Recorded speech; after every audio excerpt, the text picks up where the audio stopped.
जय जगन्नाथ। आसतु शुणिबा एक सुंदर कथा प्रसंग।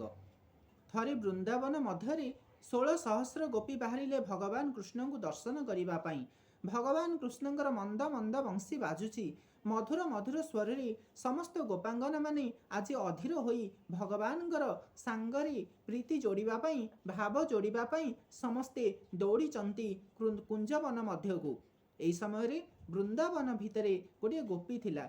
से जन्मरू छोटी, से चली पारे नहीं भल भाव किंतु कृष्ण को देखापी तार पिला दिन बहुत आग्रह थिला। से छोटी गोपालुनी जेतेबेले कृष्ण को देखापी बाहरी तार स्वामी ताको जीवापी देला नहीं, पथरोध कला, ताको एमिति माड मारला, एमिति गाली कला, से आ जाई पारला नहीं। कृष्ण को मने मने डाकुची, हे कृष्ण मो परी पातकी को तू टिके तोर दर्शन देबु नहीं कि। ए समय तार स्वामी ताको एक स्तंभरे एक खंबरे ताको बांधी देला एवं ताको जमारू जीवापी देला नहीं। छोटी गोपालुनी मने मने भावुची, मु केते बड़ पातकी।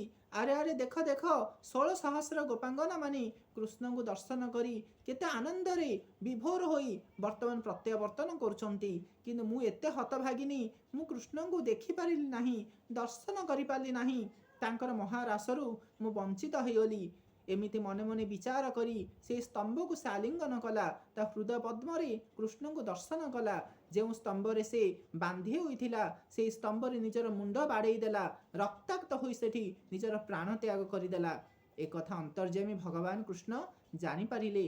कहले, आरे गोपी तू मो पाई जो स्तंभरे आज तोर जीवन त्याग कलु उत्सर्ग कलु, से स्तंभ दिने हेब मोर प्रिय स्तंभ एवं से स्तंभरे मोर वाहन गरुड़ बसिथिबो एवं कलिजुगरे जी मोर भक्त से गरुड़ स्तंभ को जी आलिंगन करिबो से मते पाइबो रे, से मते पाइबो।